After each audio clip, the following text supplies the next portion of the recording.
এই মুহূর্তে একটু বড় খবর দেবো আপনাদেরকে, যেখানে এয়ার ইন্ডিয়ার 171 ব্ল্যাক বক্স তা পাঠানো হতে পারে মার্কিন যুক্তরাষ্ট্রে, যেমনটা এখনো পর্যন্ত জানা যাচ্ছে। জানেন যে কিছুদিন আগেই আহমেদাবাদে সেখানে যে ভয়াবহ দুর্ঘটনা ঘটেছিল এয়ার ইন্ডিয়া 171, সেই দুর্ঘটনার কবলে পড়ে বিমানে থাকা 242 জনের মধ্যে 241 জনের মৃত্যু হয়েছিল। আর সেই ঘটনাতেই কিভাবে ঘটলো দুর্ঘটনা তা জানা যাবে এই ব্ল্যাক বক্স থেকে, এমনটাই কিন্তু মনে করা হচ্ছিল।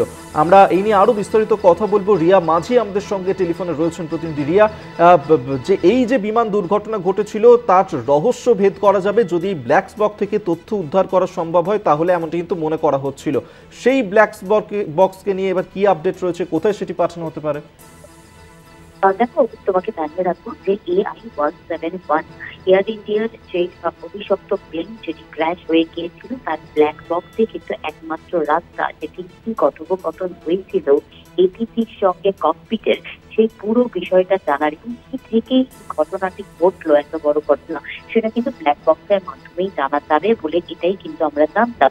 কারণ এর আগে যত ঘটনা অর্থাৎ প্লেন রিলেটেড যা ঘটনা ঘটেছে, সেই ঘটনা কেন ঘটেছে তার জানার রাস্তা একমাত্র হচ্ছে ব্ল্যাক বক্স। তবে এইবারে যে ক্র্যাশ হয়েছে সেখান থেকে যে ব্ল্যাক বক্স উদ্ধার হয়েছিল, সেই ব্ল্যাক বক্সে ড্যামেজ রয়েছে বলে এমনটাই কিন্তু সূত্র মারফত জানা যাচ্ছে। যদিও কিন্তু যে ধরনের ঘটনাই হোক ব্ল্যাক বক্স কোনোদিনও ড্যামেজ হয় না, এমনটাই কিন্তু কথিত রয়েছে বা এমনটাই কিন্তু এক্সপার্টরা বলে।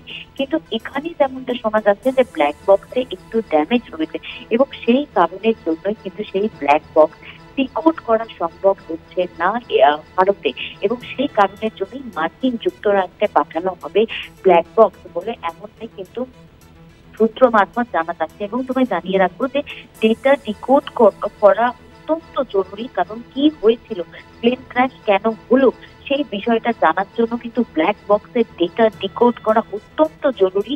এবং সেই কারণের জন্যই তদন্তকারী আধিকারিকরা মনে করছে বা এজেন্সিরা মনে করছে যে ন্যাশনাল ট্রান্সপোর্টেশন অফ সেফটি বোর্ডে পাঠানোর জন্য, যেটি রয়েছে ওয়াশিংটন ডিসিতে, যেটি মার্কিন যুক্তরাষ্ট্রে রয়েছে national transportation of safety board, সেখানে এই ব্ল্যাক বক্স পাঠানোর চিন্তা ভাবনা করছে ইঞ্জিনিয়াররা বা যারা এই তদন্ত করছে।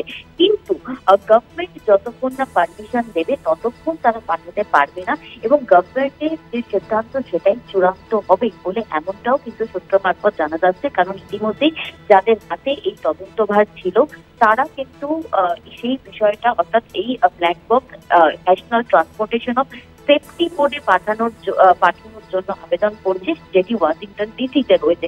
সেখানে গেলে এই যে ব্ল্যাক বক্স সেটাকে ডিকোড করা সম্ভব হবে বা তারা সেটা ডিকোড করবে বলে এমনটাই কিন্তু তদন্তকারী আধিকারিক এখানে যারা রয়েছেন তারা কিন্তু এমনটাই ভাবছেন যাদের হাতে তদন্তভার রয়েছে। তবে এই পুরো বিষয়টা গভর্নমেন্টের ওপরেই নির্ভর করছে।